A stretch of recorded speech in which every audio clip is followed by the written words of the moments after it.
আজকের ভিডিওটা খুবই ইন্টারেস্টিং হতে চলেছে, কারণ আমার সাথে আছে বিতান চক্রবর্তী। বর্তমানে বিতান বিফার্ম করে এমফার্ম পার্সুইং করছে।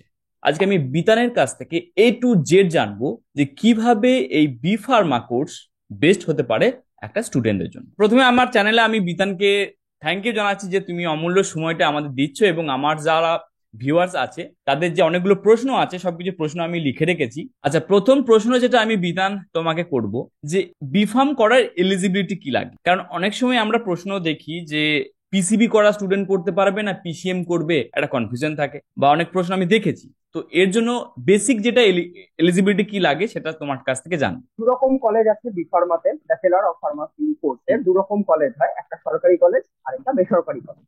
হুম। সরকারি কলেজে যদি কেউ ভর্তি হতে চায় তাহলে তাকে পিসিবির পরেও তাকে জয়েন্ট এন্ট্রান্স পাস করে ভ্যালিড র্যাঙ্ক নিয়ে সরকারি কলেজে ভর্তি হতে হবে। কিন্তু বেসরকারি কলেজে যদি কেউ বি ফার্মা কোর্স করতে চায় হুম। তাহলে তার জয়েন্ট এন্ট্রান্সের র্যাঙ্কটা ততটা গুরুত্বপূর্ণ নয়।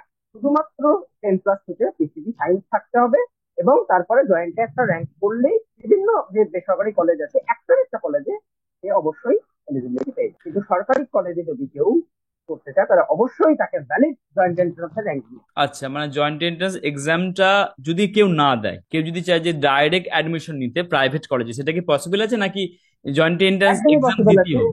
আচ্ছা। আচ্ছা। হ্যাঁ, তাহলে প্রাইভেট কলেজে হ্যাঁ। দুটো অপশন হয়। হুম। একটা হচ্ছে ডাইরেক্ট রিক্রুটমেন্ট আর second one is management course. যদি কেউ জয়েন্ট এন্ট্রান্স এক্সামিনেশন না দেয় হুম। তাহলে তাকে ম্যানেজমেন্ট কোটায় ভর্তি হতে হবে এবং ম্যানেজমেন্ট আচ্ছা। কোটায় কিছু ডোনেশনের মাধ্যমে ভর্তি হয়। ঠিক আচ্ছা। আছে, আর সিট ভাগ করা থাকে। হুম। কিছু সিট আমি নেব জয়েন্ট এন্ট্রান্স যারা দিয়েছে তাদের থেকে, এবং কিছু সিট থাকে রিজার্ভ থাকে ফর ম্যানেজমেন্ট। হুম। তারা হুম। ম্যানেজমেন্ট ডিসাইড করে তাকে কত টাকা ডোনেশনের মাধ্যমে ভর্তি। আচ্ছা, খুবই ক্লিয়ার হলো। এবার সেকেন্ড প্রশ্ন কিন্তু সরকারি কলেজের ক্ষেত্রে হুম। ম্যানেজমেন্ট থাকার কোনো গল্প নেই। গল্প নেই, মানে জয়েন্ট এন্ট্রান্স এর র্যাঙ্ক হলো সেই র্যাঙ্কের ভিত্তিতে যেখানে যেখানে তার কাউন্সিলিং হয়ে যেতে হবে। একদম ভ্যালিড র্যাঙ্ক নিয়ে যেতে হবে। আচ্ছা। আচ্ছা। একদম। এবার এবার ধরো কেউ যদি পিসিএম করেছে, ধরো কারোর ম্যাথ ছিল, তো সেই ক্ষেত্রে কি ওই স্টুডেন্টরা কি করতে পারবে, না শুধু পিসিবি চাই? এটা নিয়ে অনেকের কনফিউশন থাকে, অনেক প্রশ্ন আমি না, দেখছি। এখন এখন সেরকম কোনো ব্যাপার নেই। হুম। পিসিএম পিসিবি যেহেতু এটা technical, it hmm. Is undergoing under the AICTE. Hmm. That is why everyone can do, irrespective of PCM আর পিসি। তাকে জয়েন্ট আচ্ছা। এন্ট্রান্স পাস করতে হবে। জয়েন্ট হুম। এন্ট্রান্স পাস করে সে হুম। যে কোনো তার র্যাঙ্ক অনুযায়ী সে হুম। কলেজ। আচ্ছা। এতে কোনো সমস্যা নেই, তার বায়োলজি থাকলো কি ম্যাথামেটিক্স। হুম। হুম। হুম। তোমার তো বোধহয় যাদবপুর থেকে তুমি বিফার্ম করেছিলে, রাইট? না, আমি বিফার্ম করেছি বিসি রয় কলেজ থেকে। আমি বিসিরোতে মাস্টার্সটা এখন যাদবপুরে। করছো? আচ্ছা, বেশ। একটু জিনিস জানবো তোমার কাছ থেকে, একটা সরকারি কলেজের কেমন কি ফিজ স্ট্রাকচার হয়? কারণ ফিজ স্ট্রাকচার একটা মানে আমাদের কাছে জানা প্রয়োজন আছে, সবার তো সামর্থ্য থাকে না। এক সরকারি কলেজের কেমন কি একদম খরচা আছে, আর প্রাইভেটের যে খরচাটা সেটাও যদি তোমার জানা থাকে একটু বললে ভালো হয়। একদম। সরকারি কলেজের খরচা খুবই সামান্য। হুম। 10,000-এর মধ্যে, 10 থেকে 15,000-এর মধ্যে টোটাল কোর্স কমপ্লিট হয়ে যাবে। 4 বছরের ডিগ্রি কোর্স। আচ্ছা। কিন্তু 10 থেকে 20,000-এর মধ্যে হুম। হুম। অ্যাপ্রক্সিমেট ভ্যালুটা হুম। থাকবে। হুম। ঠিক আছে, যাদবপুর ইউনিভার্সিটি যদি বলি সেটা তো 20,000-এর মধ্যে অবশ্যই, 10 থেকে 15,000-এর মধ্যেই হয়ে যায় যাদবপুর আচ্ছা। ইউনিভার্সিটিতে বি ফার্মা। আচ্ছা। আর জলপাইগুড়ি গভর্নমেন্টের কথা যদি বলি সে আরো কম, উইদিন 10,000-এর মধ্যে হয়ে যাবে। হুম। ঠিক আছে, হুম। কিন্তু প্রাইভেট কলেজে এটা কিন্তু 5 থেকে 6 লাখ টাকা অন অ্যান অ্যাভারেজ। খরচা। তো একটা 5 থেকে 6 লাখ টাকা on an average.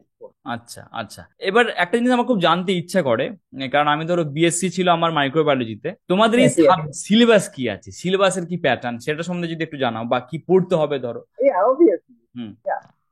Diploma is a multidisciplinary subject, hmm. contains a number of subjects such like anatomy, physiology, pathology, hmm. pharmacology, microbiology, biotechnology, biochemistry, medicinal chemistry, pharmacognosy, pharmaceutics, etc., etc., etc. So one has to cope up all the subjects in a multidisciplinary way. আচ্ছা। Okay.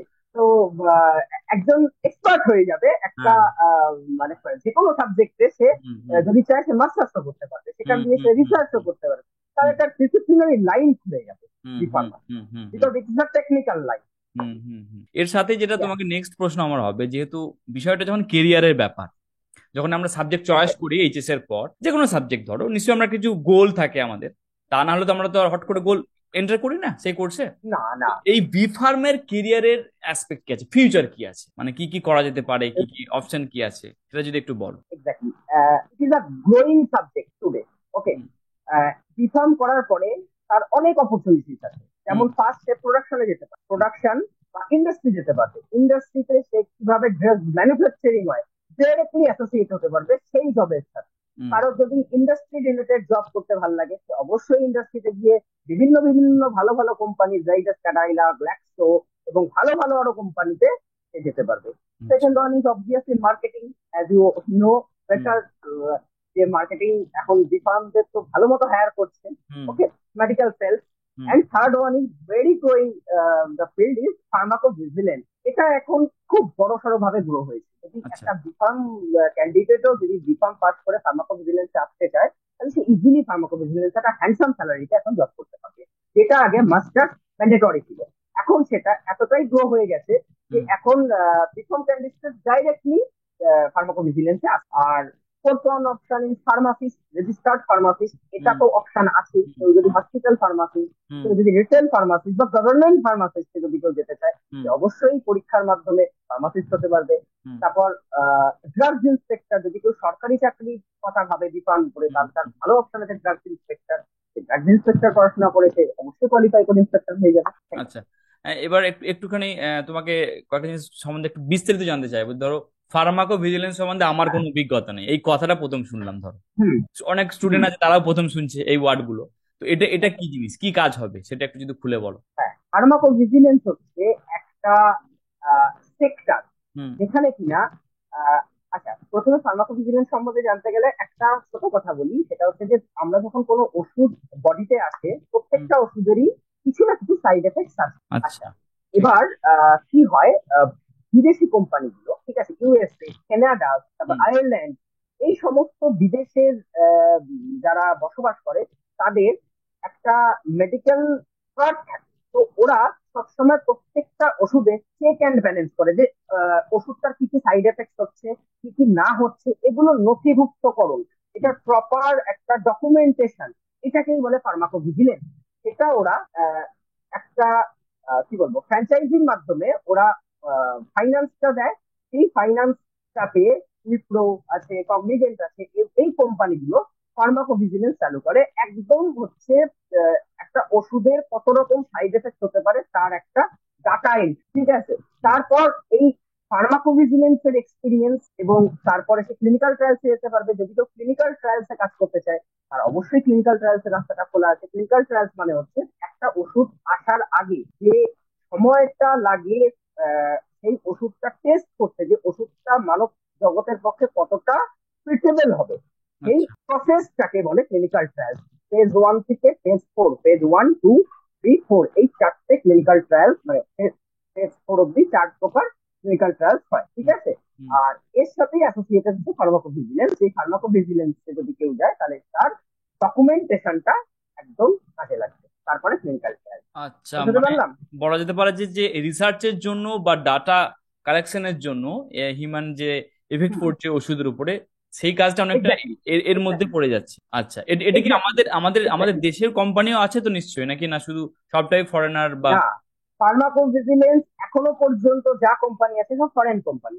তারা ইন্ডিয়াতে finance দেয়, Indian মেধা, Indian মেরিটকে তারা utilise করে এবং সেই ইউটিলাইজেশনের মাধ্যমে তারা তাদের যে ভিজিলেন্স হচ্ছে সেটাকে ডাটা এন্ট্রি করে। এটাকে কিন্তু ইন্ডিয়ান মানে ইন্ডিয়াতে কোনো লাভ হচ্ছে না।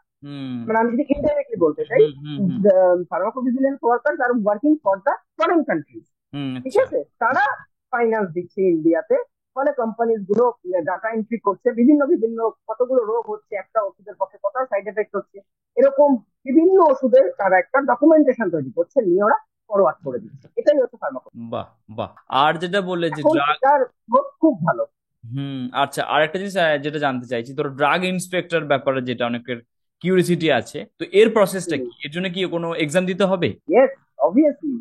দু রকম ড্রাগ ইন্সপেক্টর রিক্রুটমেন্ট হয়, একটা হচ্ছে সেন্ট্রাল রিক্রুটমেন্ট, একটা হচ্ছে স্টেট রিক্রুটমেন্ট। যদি কেউ সেন্ট্রাল রিক্রুটমেন্টে যেতে চায় তাহলে তাকে সিডিএসপিও মারফত আসতে হবে, central drug standard control organisation. তার জন্য ইউপিএসসির পরীক্ষা দিতে হবে, ইউপিএসসি পরীক্ষা নেবে, এক্স্যাক্টলি। এবং যদি কেউ স্টেট গভর্নমেন্টের ড্রাগ ইন্সপেক্টর হতে চায় তাহলে সেই স্টেটের রেসপেক্টিভ এক্সাম অথবা ডাইরেক্ট ইন্টারভিউর মাধ্যমে সেটা ইন্সপেক্টর হতে পারে। তার মার্কস বেসে বি ফার্মে কেমন মার্কস পেয়েছে, যেরকম ওয়েস্ট বেঙ্গল গভর্নমেন্ট এখনো পর্যন্ত মার্কস বেসিসে রিক্রুটমেন্ট নিয়ে এসেছে, ঠিক আছে। কিন্তু কিছু কিছু স্টেট, যেরকম আমি বলি উত্তরাখণ্ড, হিমাচল প্রদেশ, তাদের ড্রাগস ইন্সপেক্টরের ক্রমাগত পরীক্ষা, ঠিক আছে। এটা স্টেট ওয়াইজ স্টেট ভ্যারি করে যে সেই স্টেট কিরকম ভাবে রিক্রুটমেন্ট নিতে চাইছে, কিন্তু for central it has to be done by the recruitment examination by UPSC. হ্যাঁ, ইউপিএস। ঠিক আছে, বাহ, খুব থ্যাংক ইউ। আর আর বাকি দুটো বিষয় আমার কম বেশি জানা আছে, সেটা একটু আমি বলে বলে দিই। একটা বললো কি মেডিকেল সেলস, মানে যেটা আমি দীর্ঘ 6 বছর করেছিলাম আফটার বি ফার্মা। যেটা প্রথম এই মেডিকেল যে কোম্পানিগুলো আছে, মেডিকেল রিপ্রেজেন্টেটিভ যে জবটা আছে, এই ক্ষেত্রে কিন্তু ফার্স্ট প্রেফারেন্স হয় কিন্তু বি ফার্মা স্টুডেন্টদেরকে প্রথমেই। যে যদি কেউ যদি বলে যে আমি বি ফার্মা করে এসেছি, মানে বড় বড় কোম্পানি যে এমএনসি কোম্পানিগুলো আছে, অ্যাবট বা অনেক যে বড় কোম্পানি আছে, তারা চায় যে এই সমস্ত স্টুডেন্টদেরকে নিয়ে নেওয়া। এবং এতটুকু বলতে পারি, বিফার্ম করা স্টুডেন্ট, যেখানে একটা আর্টস এর স্টুডেন্ট বা বিএসসি করা স্টুডেন্ট যে প্যাকেজটা পায়, তার থেকে কম করে 1.5-2 লাখ টাকা বেশি হাই স্যালারি দিয়ে স্টার্ট করে বিফার্ম করা স্টুডেন্ট আমি দেখেছি। মানে আমি যখন জয়েন করেছিলাম কত ছিল, হার্ডলি বোধহয় 1,20,000 প্যাকেজ পেয়েছিলাম। আমার সাথে বিফার্ম করা একটা স্টুডেন্ট প্যাকেজ পেয়েছিল 3,80,000, একই সময় করছি আমরা। তো তার ডিফারেন্সটা দেখতে পেয়েছিলাম, যে বিফার্ম করার গুরুত্বটা এখানে বুঝতে পেরেছিলাম। আর একটা বিষয় যেটা বিতান বললো, যে যে এই যে কোম্পানিগুলো, একটা হলো সেলস এর জন্য রিপ্রেজেন্টেটিভ জবের প্রয়োজন হয়, এছাড়াও ওষুধ যখন তৈরি হচ্ছে, যেমন যেমন বাড্ডি বলে একটি জায়গা আছে, বা পাঞ্চকুলি বলে একটা জায়গা আছে, হ্যাঁ, বা বিভিন্ন জায়গায় যে জায়গাগুলো আছে, এখানে অনেক মানে কোম্পানির প্রোডাকশন হচ্ছে, তৈরি হচ্ছে। তো ওইখানেতে যে কাজগুলো হয় একটা প্রোডাকশন হাউসে, এই কাজটা কিন্তু এখানেও কিন্তু বিফার্ম করা স্টুডেন্টদের লাগে, ঠিক? আচ্ছা, একদম। এবং তার মধ্যে থেকে কেউ যদি বিদেশে যেতে চায়, অপশন খোলা আছে। আচ্ছা, এটা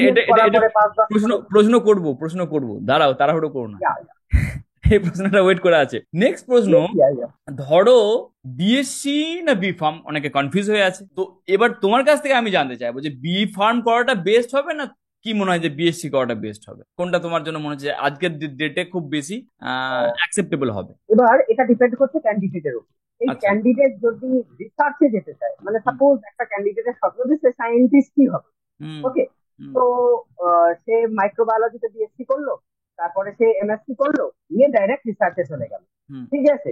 কিন্তু একটা ছেলে চাইছে যে সে, এবার রিসার্চ তো সবার মানে ইয়েতে নেই, এবার একটা যদি পপুলেশনের মধ্যে তো সবাই রিসার্চ করবে না, কিছু 10 জন ছেলে রিসার্চ করবে, আর বাকিদের তো চাকরি করতে হবে, একটা হ্যান্ডসাম স্যালারিতে চাকরি করতে হবে। এক্স্যাক্টলি। তো যারা মনে করছে যে ইয়েস আমি শুধু ডিগ্রি করবো এবং ভালো করে লাইফ এনজয় করবো, চাকরি করবো, ভালো করে আমার লাইফ সেটেল করবো, সে should go for B pharma, because it is a technical line. সেই ডিগ্রিটা দিয়েই অনেক লাইন তার খুলে যাবে। কিন্তু বিএসসি করলে যে এই জেনারেল যে চাকরি এগুলো মানে জবস গুলো আছে, এখানে কিন্তু তার অপরচুনিটিটা একটু ন্যারো হয়ে যাবে। কিন্তু সে রিসার্চে সুযোগ পাবে, রিসার্চে তার একটু ভালো নলেজ থাকবে, আরো ভাস্ট ভাবে সে জানবে একটা টপিকের ওপর, সেখানে যেতে পারে। কিন্তু চাকরি বাকরির ক্ষেত্রে অবশ্যই বি ফার্মা টেকনিক্যাল লাইফ। একদম। দেখো, এই যে কথাটা বিতান আজকে বলছে, এটাকে কেন্দ্র করে ভিডিও বানানো, মানে এই কথা যদি আজ থেকে 5-7 বছর আমি জানতাম, তাহলে হয়তো আমি বিএসসি করতাম না, টু বি অনেস্ট। কারণ যদি আমার কাছে যদি প্রথম থেকে ক্লিয়ার থাকে যে আমি খুব হায়ার এডুকেশনে যাব না ভাই, আমি সাদামাটা ছেলে, যে কোনো একটা লাইন পড়াশোনা করবো, যেখানে অ্যাটলিস্ট 3 বছর বা 4 বছর পর একটা কাজ করে খাবো, এটা যদি তোমাদের একটা ভিজন থাকে, তাহলে বলবো যে একটু প্রফেশনাল কোর্সে যাও, লাইক বি ফার্ম বা আরো অনেক কোর্স আছে। যদি তোমার ইন্টেন্স থাকে যে একটা সাবজেক্টে ডেপ স্টাডি করবো, হায়ার স্টাডি করে রিসার্চে যাব, তো অবশ্যই সেখানে বিএসসি, তারপর এমএসসি, তারপর নেট এক্সাম, তারপর এই পরপর যে প্রসেসগুলো আছে। হ্যাঁ, হ্যাঁ, হ্যাঁ, বাহ, এই অ্যান্সারটা সত্যি খুব। ফার্মা করেও কিন্তু সে রিসার্চে যেতে পারবে, অবশ্যই যেতে পারবে না তা না। B pharma, M pharma, PhD এবং সাইমালটেনিয়াস প্রসেসের মাধ্যমে সে যেতে পারবে। কিন্তু একটা রিসার্চার যে হয়, যদি কেউ রিসার্চই একমাত্র তার প্রায়োরিটি হয়, তাহলে তার বিএসসি এমএসসি করাটাই বেটার। এখানে একটা টেকনিক্যাল রিসার্চ হয়ে গেল, মানে আমি যদি কোনো মেডিসিনের উপর রিসার্চ করি, একটা টেকনিক্যাল ভাবে এগোতে হবে।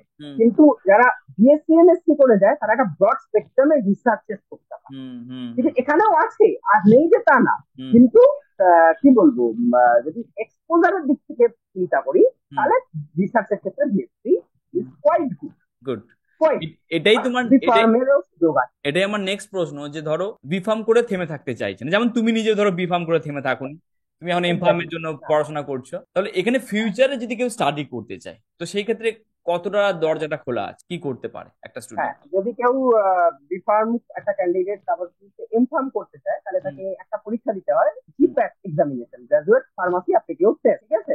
তো এই এক্সামিনেশনটা কোয়ালিফাই করলেই হুম সে মাসে 12,500 টাকা করে সেন্ট্রাল স্কলারশিপ পাবে, সেন্ট্রাল গভর্নমেন্ট পার মান্থ, সে 2 বছর করে এই টাকাটা পাবে। তো হুম তার একটা ফাইন্যান্সিয়াল, তাকে একটা সাপোর্টও দিচ্ছে গভর্নমেন্ট, যে তুমি মাস্টার্স করো এবং গভর্নমেন্ট তোমাকে 12,500 টাকা করে পার মান্থ 2 বছর দেবে।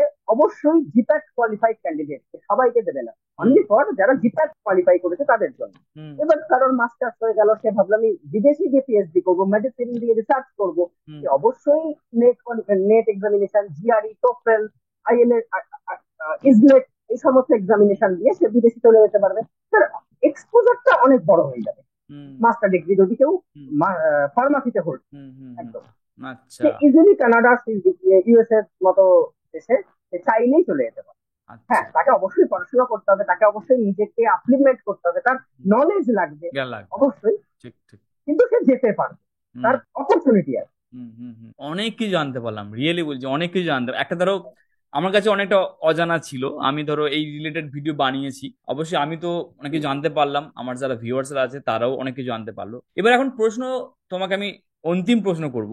ধরো বিফার্ম কে করতে চাইছে, বা যারা যারা ধরো এখন এই বছর ধরো সদ্য এইচএস কমপ্লিট করে মার্কস হাতে এসেছে, কনফিউজ হয়ে আছে, বিফার্ম ধরো কে ভেবেছে যে আমি বিফার্ম নিয়ে পড়াশোনা করব, তাদের জন্য তোমার কি অ্যাডভাইস হবে যে কোন বিষয়টা এখন থেকে তৈরি হওয়া উচিত মেন্টালি, যেটা ওদের বিফার্ম করাতে কাজে লাগবে এবং পরবর্তীকালেও কাজে লাগবে? বিফার্ম এমনই একটা সাবজেক্ট, এটা মাল্টি ডিসিপ্লিনারি সাবজেক্ট, আমি আগেই বললাম, ঠিক হুম আছে? হুম এমন কোনো সাবজেক্ট নেই যা বিফার্ম নেই, হুম ঠিক আছে?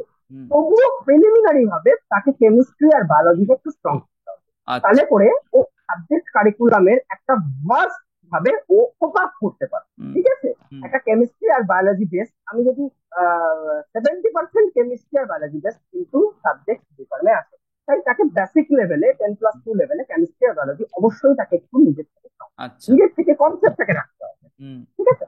হুম হুম। কারণ ধরো অনেকে আছে যারা ধরো ইলেভেনে পড়াশোনা করছে, তারাও ফিউচার প্ল্যান করছে যে আফটার এইচএস আমরা হয়তো বিফার্ম করব, তো তাদের জন্য এই অ্যাডভাইসটা খুবই ভালো হলো। অবশ্যই আমি যদি সুযোগ পেতাম, আমি যদি স্টুডেন্ট থাকতাম তাহলে আমি এটাই করতাম। যাই হোক,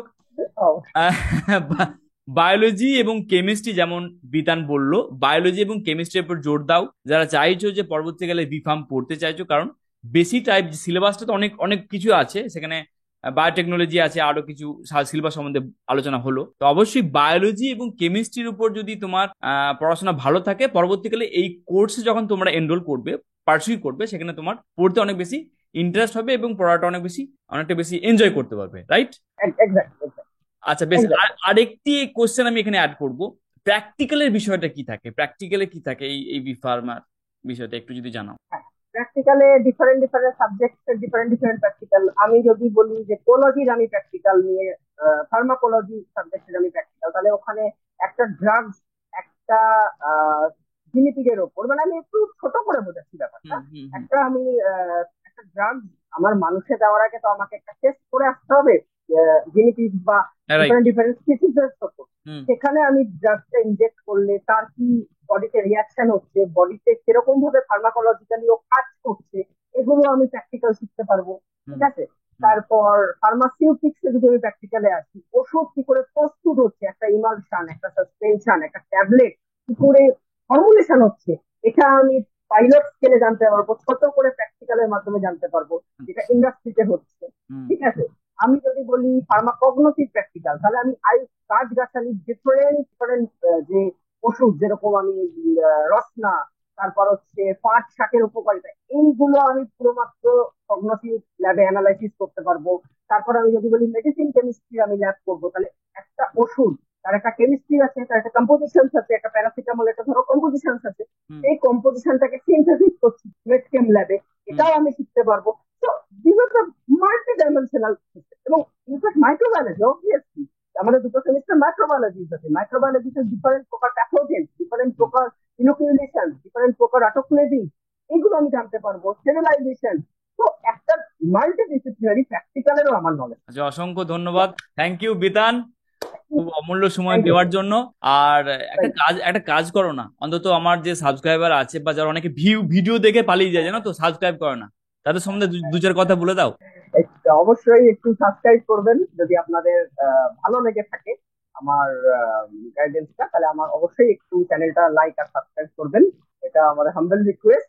আর কোন রকম কোয়ারিজ হলে অবশ্যই কমেন্ট করে জানাবেন, তাহলে স্যারের অবশ্যই আমরা মাধ্যমে আমি। আমরা আমরা যদি কম করে 100টা কমেন্ট পাই, আর যদি হ্যাঁ, 1000 লাইক পাই, তাহলে বিতানের হ্যাঁ, সাথে আমরা লাইভ বসে আলোচনা করবো এই বি ফার্ম নিয়ে। একদম, এবং আমরা একদম।